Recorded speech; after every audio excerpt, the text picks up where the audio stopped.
काय पावित्र्य असतं. नवरात्रात आपण किती कडक त्या ठिकाणी भूमिका घेतो. शिवता होऊ नये, हे होऊ नये, किती काळजी घेतो. आणि त्या गाभाऱ्यात आज ही कुठली घाणेरडी लोक जाऊन तोडफोड, 4 पैसे खायचे, भ्रष्टाचार करायचा, ही गोष्ट लावून धरायची. आणि काय केलं आमदारानं, तर त्या मंदिराचं सुशोभीकरण केलं. अरे करायचंय तर बाहेर कर ना, गाभाऱ्याला कशाला हात लावतो. ते पावित्र्य राहणार आहे का.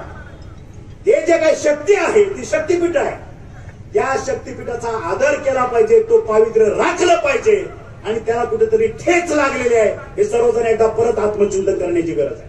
हे वास्तव आहे. मी पालकमंत्री असताना 2 वर्ष फाईल माझ्याकडे पेंडिंग होती. मी एकच सांगितलं होतं, जे काय करायचं ते करा, मी मान्यता देतो, फक्त गाभाऱ्याला हात लावायचा नाही. कारण आमच्या निष्ठेचा प्रश्न आहे. आमच्या देवीचं ते आदर स्थान आहे, सिंहासन आहे. या ठिकाणी आम्ही कुठलीही सुद्धा शोध होतो ना, ते सोडून सगळं मला मान्य. ते केलं नाही, मी सही केली नाही.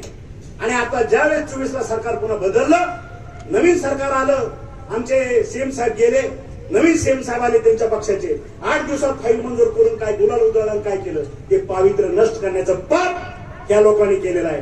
त्याची फळं मी अध्यात्मातला परत एकदा सांगतो, त्याची फळं हा परमेश्वर त्यांना दिल्याशिवाय राहणार नाही. चांगली वाईट तो परमेश्वर.